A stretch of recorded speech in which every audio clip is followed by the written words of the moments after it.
یہ میری خوش قسمتی کہ میں حضور کا امت ساری زندگی اس کا شکریہ ادا کرتا رہوں تو کہ شکر ادا نہ کروں۔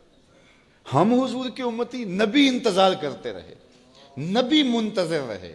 حضرت خلیل اللہ کی بارگاہ میں پکار رہے ہیں، ربنا وابعث فیہم رسولا، مالک رسول بھیج دے۔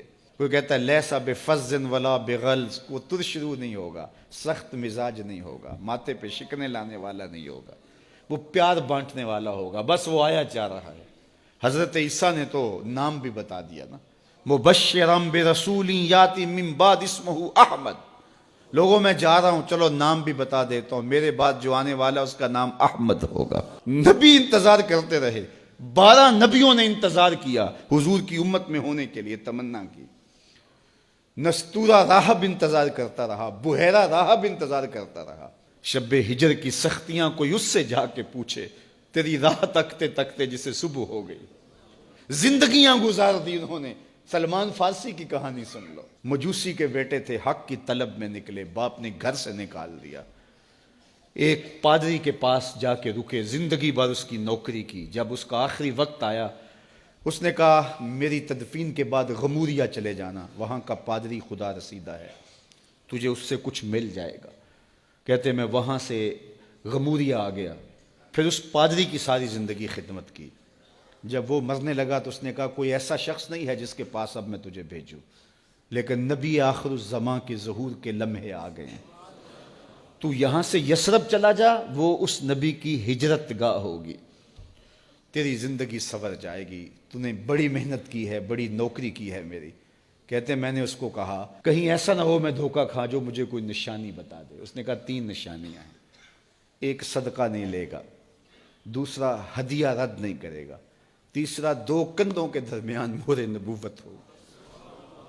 کہتے ہیں میں نے اس کی تدفین کی، یثرب کی جانب جاتے ہوئے ایک قافلے میں شامل ہو گیا، انہوں نے مجھے پکڑ کے اپنا غلام بنا لیا، لیکن میرے پہ مہربانی یہ کی کہ مجھے بیچا جا کے مدینے میں۔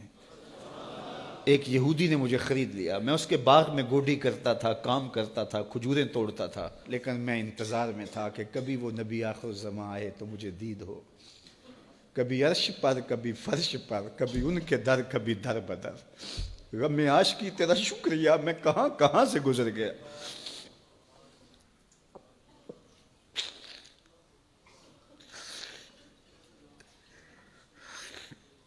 کہتے ہیں ایک دن میں اپنے باغ میں کھجوریں توڑ رہا تھا کہ ہواؤں میں مستی پیدا ہو گئی اور ہر سمت سے طلع البدر علینا کی صدائیں گونجنے لگیں۔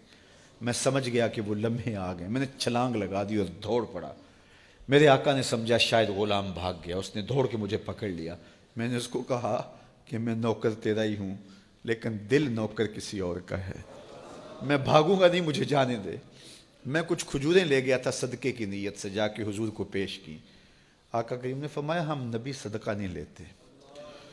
کہتے ہیں نشانی ایک پوری ہو گئی، کہتے ہیں کہ میں کچھ دنوں کے بعد اور کھجوریں لے گیا اور میری نیت ہدیہ کی تھی، میں نے پیش کی، حضور نے قبول فرما لی، لیکن میں بھی کہتا تھا تیسری نشانی بھی پوری ہو لے تو پھر مانوں گا، اور وہ کیا تھی؟ 2 کندھوں کے درمیان مہر نبوت۔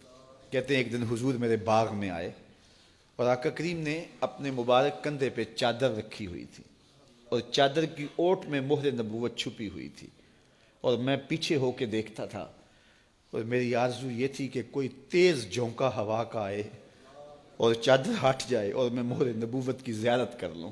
حضور میرے ارادہ قلب سے آگاہ ہوئے، فَأَلْقَى إِلَيَّ رِدَاءَهُ، حضور نے چادر اتار کے میری جانب پھینکی اور پھر ایسے رخ کر کے فرمایا انظر الی ما امرت بہ، اس پادری نے جو بتایا تھا دیکھ لے آ کے۔ تو کہا میں نے دیکھا کہ حضور کے 2 کندھوں کے درمیان۔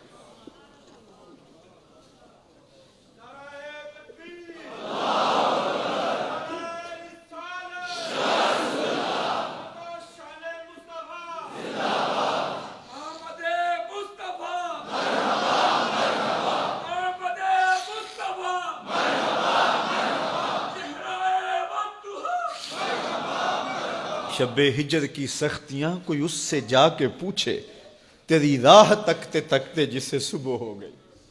ہم نے تو کوئی انتظار نہیں کیا نا، ہم نے تو کوئی دکھ نہیں سہا، ہم سوئے تھے مقدر جاگ اٹھے، ہمارے والد مسجد سے مولوی صاحب کو بلا لائے، انہوں نے کان میں آ کے کہا مبارک ہو تو حضور کا نوکر بن کے آ رہا۔ میرے والد گرامی ایک شعر جھوم کے پڑھا کرتے تھے، محمد جانے جانا ہے، پیغمبر ہو تو ایسا ہو، رسولوں کی بشارت سے مبشر ہو تو ایسا ہو، امر توقیر کا سب کو موقر ہو تو ایسا ہو، کیا ہم کو غلام ان کا مقدر ہو تو ایسا ہو۔ میں اپنے مقدر پہ قربان نہ جاؤں، آپ اپنے مقدر پہ نثار نہ جائیں، ہمیں وہ نبی ملا جو نبیوں کا نبی ہے۔